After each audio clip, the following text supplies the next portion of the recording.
What is going on, guys? Welcome to part 2 of this interview series with Ross Young. Yesterday's was all about the Galaxy Fold 2. Today, all about the Galaxy Note 20.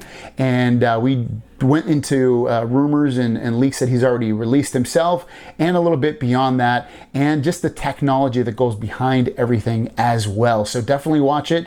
And if you want to support Ross Young and everything that he does, his links are in the description down below. So check that out. And if you want to watch part 1 because you missed it, that also is linked in the description down below. Okay, so let's jump over a little bit. Let's go over to the Note 20.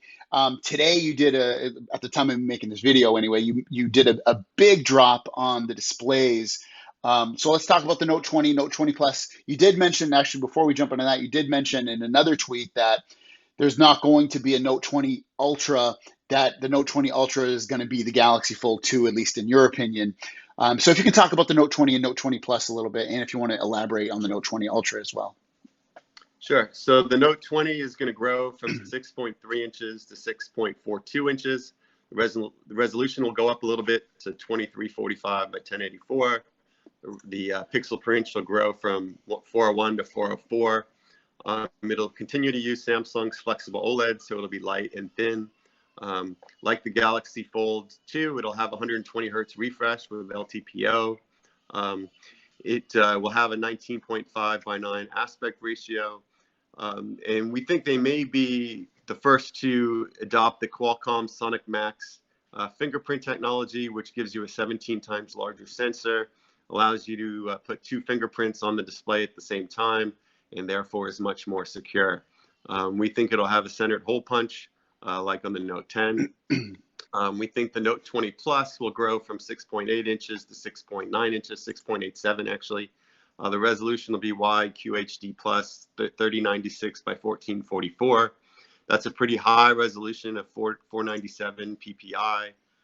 We weren't that sure that LTPO could do 497 because you're actually adding another transistor to every subpixel, so it does make it a little more challenging, but they figured it out. The aspect ratio will be 19.3 by 9.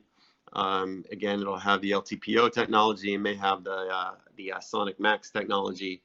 Those are the main items that we dropped today. Yeah. So Note 20, Note 20 Plus, kind of similar in terms of some of their specs in terms of 120 hertz. Note 20 would have a 1080p plus display. And then the Note 20 Plus 2K plus display with 120 hertz as well. What do you know about in terms of it should have the same cutout in terms of it being in the middle, do you believe, for the camera as the S20 Yes. Ultra in phones? Yeah, okay. We think they'll continue to stick with the centered hole punch rather than in the corners. This one, obviously, you'd have to assume at this point, since you mentioned the Galaxy Fold 2 having an upgraded S Pen experience, the Note 20 would probably also follow along those lines as well.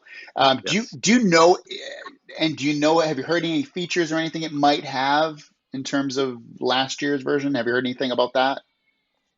Well, they're going to adopt the Qualcomm Snapdragon for the US, and I guess the Exynos for the rest of the world. I meant the S Pen. Oh, yeah, I don't have any information on the S Okay, Pen. no more feature-wise. Okay. Yeah. You also mentioned that, have you heard anything about battery sizes or anything, faster charging? Or I know it's kind of a little bit out of your realm because you're more of the display side, but I guess my main question, instead of keep asking you more and more questions about it, have you heard any other rumors or leaks or anything about that, about the battery, charging, anything about the phone really on your side? Yeah, we think the battery will be at least 4,000 milliamp hours and as high as 5,000. So somewhere in that range between the two models. The Plus will have a larger battery than the Note 20. We think it's going to come with 16 gigs of RAM as standard, so that's an upgrade. Other than that, don't really have any other information on other features at this point. Now, when you say 16 gigs of RAM standard, do you mean on the 20 Plus or the 20 or both? If you heard it on both, actually. Okay, interesting. That's very Yeah. interesting. I wouldn't expect that. Is there any? I know you said you're big into the display chain of different companies and things like that. From what I've spoken to you about, is there any other companies or devices you've heard that are going to be foldable that might kind of surprise us? Um, well, we think a lot of companies are looking at Samsung's strategy of a clamshell for the more aggressively priced version of a foldable, and then an infolding version for a more expensive, more of the tablet experience. And so we expect to see Huawei pursue both the clamshell and infolding models. And we think that they're struggling to come up with an ultra thin glass solution right now for the clamshell, but we do expect them to do an infolding model later this year, and be pretty aggressively priced, because the volumes that the supply chain is telling us are pretty significant, like over 500,000, Wow. with a September, October launch. Oh, So they're pretty significant. that actually reminds me. I didn't even ask you. What do you Galaxy Fold 2, Note 20? Are you? I know I've seen you put online, at least in responses to people, or maybe even to me. Note 20, you're thinking August, September release date. Is that correct? That's right. Ha- August, July, what is it?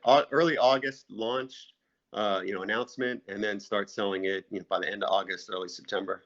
Have you heard anything about the Galaxy Fold 2 release date? Yeah, I think it'll be a similar time frame. Okay, interesting. And then, is there any other products or anything else you wanted to say that that you wanted to share with anybody? Like iPhone, I think that's a. Have you heard anything about iPhone or Apple coming out with anything foldable wise? Because I think that would really pique people's interest as well. Well, we know Apple's watching the space very closely, because they really own the high end of the market, and if that gets threatened, because of the success of foldables, they have to have a response. We think they're working with Corning on a ultra thin glass solution, or a foldable glass solution. There was some money granted from Apple to Corning last year, and we think that was the focus of that. So we're watching Apple and Huawei, and Xiaomi. We think will do a product soon as well. And we're watching, TCL, which has an affiliated panel supplier. They're going to be in this space more aggressively in the future. Intel, and in a collaboration with other notebook brands like Dell and ASUS. We think, they're going to do foldable notebooks. Lenovo's already come out with a foldable notebook, and we think, they're going to do more clamshell phones as well, to leverage, the success of the Motorola product, and the Razer brand, and what it means from a clamshell perspective.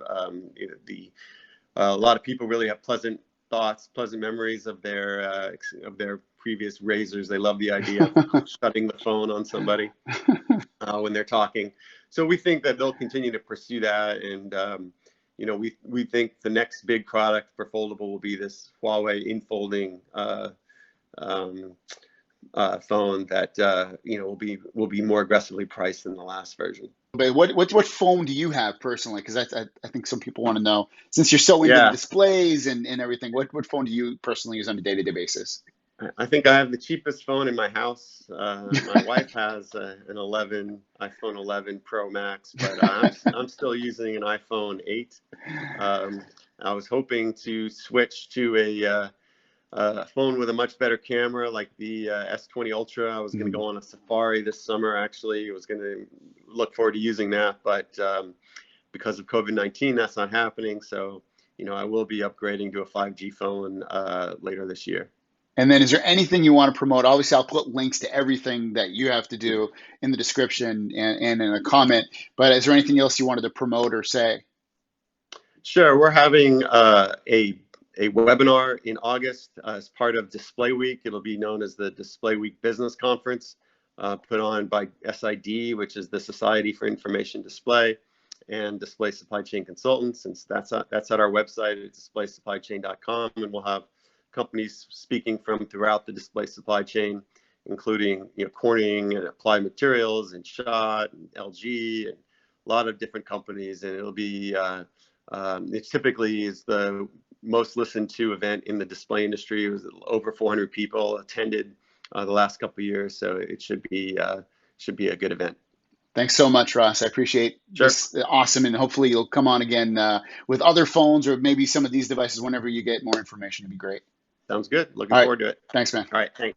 Thanks again, guys, for watching the video. If you want to see any of the links that I talked about, have it be part 1 of this video or Ross Young's links that he's talking about, and that if you want to support what he does, all that stuff is in the description. And obviously with some hiccups here and there with the video chat, that's just technology, unfortunately, but I think it came off pretty well. And if you would like to see more of these in the future, where I maybe interview more people that get leaks and rumors and stuff like that, let me know in the comments down below. We'll see you guys down the road. Peace!